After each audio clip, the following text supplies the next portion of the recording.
Hello everyone, welcome back to LK Group of Educational Services. അപ്പോൾ ഇന്നത്തെ വീഡിയോയിൽ നമ്മൾ ഡിസ്കസ് ചെയ്യാൻ പോകുന്നത് കുറച്ച് ക്വസ്റ്റ്യൻ ആൻസേഴ്സ് ആണ്. അപ്പോൾ നമ്മൾ ലാസ്റ്റ് ക്ലാസ്സിൽ കുറേ ഹരപ്പൻ സിവിലൈസേഷനെ കുറിച്ച് പഠിച്ചു. നമ്മളൊരു 5-6 ക്ലാസ് വെച്ചിട്ടായിരുന്നു ഹരപ്പൻ സിവിലൈസേഷൻ കവർ ചെയ്തത്. അപ്പോൾ അതിന് ഡീറ്റെയിൽ ആയിട്ടുള്ള അല്ലെങ്കിൽ അതിനെ ഡിപ്പെൻഡ് ചെയ്തിട്ടുള്ള കുറച്ച് ക്വസ്റ്റ്യൻസ് ആണ് നമ്മൾ ഇന്നത്തെ വീഡിയോയിൽ ഡിസ്കസ് ചെയ്യാൻ പോകുന്നത്. റഷ് ആൻഡ് ക്വിക്ക്, നിങ്ങൾക്ക് പെട്ടെന്ന് കിട്ടുന്ന ആൻസേഴ്സ് ആയിരിക്കും, കാരണം ഇതൊക്കെ നമ്മൾ ഓൾറെഡി നമ്മുടെ ക്ലാസ്സിൽ പറഞ്ഞു പോയിരിക്കുന്ന പോയിന്റ്സ് ആണ്. സോ എക്സാം പെർവ്യൂവിൽ നമുക്ക് കുറച്ച് ക്വസ്റ്റ്യൻസ് ഡിസ്കസ് ചെയ്യാം. So let's begin.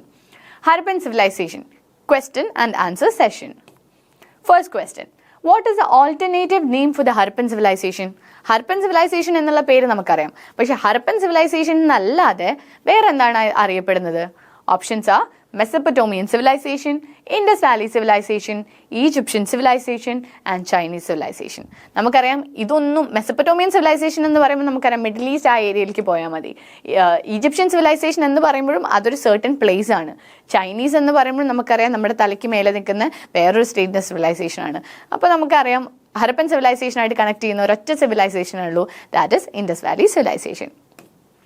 Second question, which of the following river was central to the Harappan civilization? Harappan civilizationന്റെ സെൻട്രലിൽ കൂടെ പോയിരുന്ന നദി ഏതാണ്?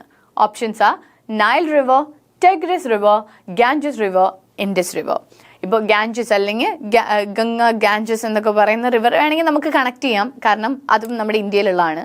ടെഗ്രിസ് ആൻഡ് നൈൽ നമുക്ക് ഒട്ടും കണക്ട് ചെയ്യാൻ പറ്റാത്ത 2 റിവറാണ്. പക്ഷേ ഇത് option is Indus river. Indus valley civilisation, Indus river. കാരണം ഇൻഡസ് റിവറിൻ്റെ അടുത്ത് ഉള്ള സെറ്റിൽമെൻ്റ് ആയിരുന്നു ഇൻഡസ് വാലി സിവിലൈസേഷൻ എന്നറിയപ്പെട്ടത്. Third one, what is the modern day country where most of the Harappan sites are located? ഞാൻ ഓൾറെഡി അത് ഒരു second last class ഒക്കെ ആയപ്പോൾ ഞാൻ ഈ ഒരു പോയിന്റ് പറഞ്ഞു പോയിട്ടുണ്ട്. അതായത് ഹരപ്പൻ സിവിലൈസേഷൻ എന്ന് പറയുമ്പോൾ നമ്മൾ ഇന്ത്യയായിട്ട് കണക്ട് ചെയ്താൽ പോലും ഏറ്റവും കൂടുതൽ സെറ്റിൽമെന്റ് ഇൻഡസ് വാലി സിവിലൈസേഷൻ്റെ എവിടെയാണ്? ഓപ്ഷൻസ് ആ Iran, India, Afghanistan and Pakistan. The answer is Pakistan. പാകിസ്ഥാനിലാണ് ഇപ്പോഴത്തെ, അതായത് പ്രസന്റ് പാകിസ്ഥാനിലാണ് ഇൻഡസ് വാലി സിവിലൈസേഷൻ അല്ലെങ്കിൽ ഹരപ്പൻ സിവിലൈസേഷൻ, അതുപോലെ മൊഹൻജുദാരോന്റെ കൂടുതൽ എലമെന്റ്സും സെറ്റിൽമെന്റ്സും നമുക്ക് കാണാൻ പറ്റുന്നത്. Fourth one, the Harappan script is yet to be deciphered, making it a Harappan script നമ്മൾ പറഞ്ഞു. ഹരപ്പൻ സ്ക്രിപ്റ്റ് എന്ന് പറയുന്നത് it's A very long script. നമുക്കറിയാം ഒരു 600ഓളം സൈൻസ് തന്നെ നമ്മൾ അതിൽ കണ്ടെത്തി കഴിഞ്ഞു. പക്ഷേ അത് ഡെസിഫർ ചെയ്യാൻ നമ്മുടെ ആർക്കിയോളജിസ്റ്റുകൾ പറ്റിയിട്ടുണ്ടോ? ഇല്ല എന്നാണ് നമ്മൾ പറഞ്ഞത്. അപ്പോൾ ഹരപ്പൻ സ്ക്രിപ്റ്റ് ഇപ്പോഴും ഡെസിഫർ ചെയ്യാൻ പറ്റിയിട്ടില്ലെങ്കിൽ ആ സ്ക്രിപ്റ്റ് എന്തായിട്ടാണ് അറിയപ്പെടുക? Undeciphered script, alphabetic script, syllabic script, logographic script. എന്തായിട്ടാണ് നമ്മുടെ ഹരപ്പൻ സ്ക്രിപ്റ്റ് അറിയപ്പെടുന്നത്? നമ്മുടെ അൺഡെസിഫേർഡ് സ്ക്രിപ്റ്റ് എന്നാണ് അറിയപ്പെടുന്നത്. കാരണം നമുക്കത് ആൽഫബറ്റിക് ആയിട്ടും കണക്കാക്കാൻ പറ്റില്ല, സിലബിക് ആയിട്ടും കണക്കാക്കാൻ പറ്റില്ല, ലോഗോഗ്രാഫിക് ആയിട്ടും കണക്റ്റാക്കാൻ പറ്റില്ല. കാരണം ഇത് മൂന്നും അല്ല, കാരണം അത് ഡെസിഫർ ചെയ്യാനേ പറ്റിയിട്ടില്ല. അതുകൊണ്ട് തന്നെ ആ സ്ക്രിപ്റ്റിന് അൺഡെസിഫറിക് സ്ക്രിപ്റ്റ് എന്നാണ് അറിയപ്പെടുന്നത്. Fifth one, what type of city planning is characterized feature of Harappan city? അതായത് നമ്മൾ ഓൾറെഡി പറഞ്ഞു ഹരപ്പൻ സിവിലൈസേഷനിലെ ഏറ്റവും ഇമ്പോർട്ടൻ്റ് എലമെൻ്റ് ആണ് എന്ത്? അവരുടെ സിറ്റി പ്ലാനിങ്, അവരുടെ സിറ്റി കൺസ്ട്രക്ഷൻ, ഹൗസ് കൺസ്ട്രക്ഷൻ ആണെങ്കിലും ഈവൻ അവരുടെ സ്ട്രീറ്റ് കൺസ്ട്രക്ഷൻ ആണെങ്കിലും ഒക്കെ വളരെ ഇമ്പോർട്ടൻ്റ് എലമെൻ്റ് ആണ്. അപ്പോൾ അതുപോലെ തന്നെ നമ്മൾ പറഞ്ഞു, അപ്പോൾ ഹരപ്പൻ സിവിലൈസേഷൻ്റെ സിറ്റി പ്ലാനിങ് ഇമ്പോർട്ടൻ്റ് ആണ്. പക്ഷെ എന്ത് ടൈപ്പ് ഓഫ് സിറ്റി പ്ലാനിങ് ആണ് ഹരപ്പൻ സിവിലൈസേഷനിലുള്ളത്? Is it radial, linear, grid or circular? ഏത് സിസ്റ്റം, ഏത് ടൈപ്പ് ഓഫ് ടൗൺ പ്ലാനിങ് ആണ്? നമ്മുടെ ഗ്രിഡ് ടൗൺ പ്ലാനിങ് ആണ്. ഗ്രിഡ് ഫോമിലാണ് നമ്മുടെ ടൗൺ അല്ലെങ്കിൽ ഹരപ്പൻ ടൗൺ സിറ്റുവേറ്റ് ചെയ്തിരിക്കുന്നത്.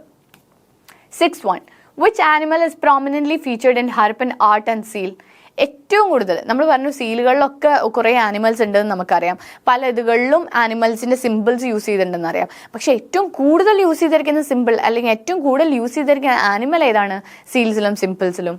ഓപ്ഷൻസ് ആ elephant, lion, bull and horse. Answer എന്ന് പറയുന്നത് ബുള്ളാണ്. 7th one, what is the primary material used in Harappan pottery? Harappan pottery, നമുക്കറിയാം പോട്രി എന്ന് പറയുന്നതും ഹരപ്പൻ സിവിലൈസേഷനിലെ വളരെ ഇമ്പോർട്ടൻ്റ് ആയിട്ടുള്ളൊരു ഫീച്ചറാണ്, അല്ലെങ്കിൽ വളരെ ഇമ്പോർട്ടൻ്റ് ആയിട്ടുള്ളൊരു ആർട്ടിഫാക്റ്റ് ആണ്.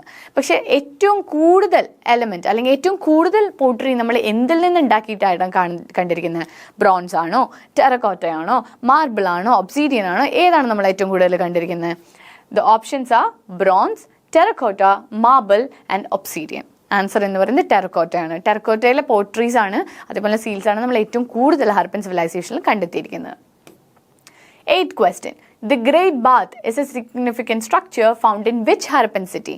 നമ്മൾ ഗ്രേറ്റ് ബാത്തിനെ കുറിച്ച് പറഞ്ഞു. സിറ്റാഡൽ പോലെ തന്നെ ഗ്രേറ്റ് ബാത്ത് വളരെ ഇമ്പോർട്ടൻ്റ് ആണ് നമ്മുടെ ഹരപ്പൻ സിവിലൈസേഷനിൽ. ഈ ഗ്രേറ്റ് ബാത്ത് ഏത് സിറ്റിയിലാണ് നമ്മൾ കണ്ടെത്തിയത്? ഓപ്ഷൻസ് ആ ഹരപ്പ, ലോഥൽ, മൊഹൻജദാരോ ആൻഡ് കാലിബംഗൻ. ഏതായിരുന്നു? മൊഹൻജദാരോ ആയിരുന്നു. മൊഹൻജദാരോയിലാണ് നമ്മൾ ഗ്രേറ്റ് ബാത്ത് കണ്ടെത്തിയത്. 9th one. Which metal was not known to the Harappans during their civilization? ഏത് മെറ്റീരിയൽ അല്ലെങ്കിൽ ഏത് മെറ്റലാണ് നമ്മുടെ ഹരപ്പൻ സിവിലൈസേഷൻ അധികം യൂസ് ചെയ്യാത്ത അല്ലെങ്കിൽ അധികം അറിയാണ്ടിരുന്നത്? നമ്മൾ കോപ്പറിനെ കുറിച്ച് കേട്ടിരുന്നു, ബ്രോൺസിനെ കുറിച്ച് കേട്ടിരുന്നു, പക്ഷേ ഏതാണ് അവർ ഏറ്റവും കുറവ് ഉപയോഗിച്ചിട്ടുള്ളത്? ഓപ്ഷൻസ് ആ copper, bronze, iron and gold. Answer is iron. Now coming to the last question. What is likely reason for the decline of the Harappan civilization? നമുക്കറിയാം ഹരപ്പൻ സിവിലൈസേഷന് റൈസ് ഉണ്ടായിരുന്ന പോലെ ഹരപ്പൻ സിവിലൈസേഷന് ഒരു ഡൗൺഫോൾ ഉണ്ടായിരുന്നു. അപ്പോൾ എന്തായിരുന്നു ഹരപ്പൻ സിവിലൈസേഷൻ്റെ ഡൗൺഫോളിൻ്റെ റീസൺ?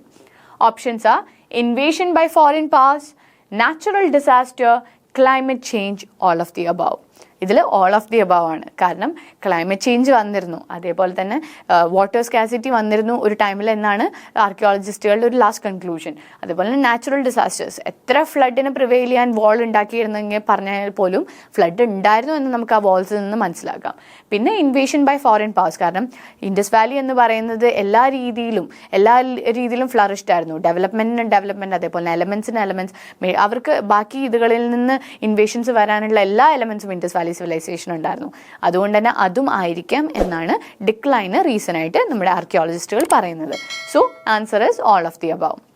അപ്പോൾ ഇത്രയും ക്വസ്റ്റ്യൻസ് നിങ്ങൾക്ക് വളരെ ഹെൽപ്ഫുൾ ആയെന്ന് ഞാൻ വിചാരിക്കുന്നു. നമ്മൾ പഠിച്ച ക്ലാസ്സിൽ നിന്ന് വെറും 10 ക്വസ്റ്റ്യൻസേ ഉള്ളൂ. ബാക്കിയൊക്കെ നിങ്ങൾ പഠിക്കുന്ന കോൺസെപ്റ്റിൽ നിന്ന് തന്നെ ഡെസിഫർ ചെയ്യേണ്ട ക്വസ്റ്റ്യൻസ് ആണ്. So I hope this class was useful. Until we meet in the next video, all the best and prepare well.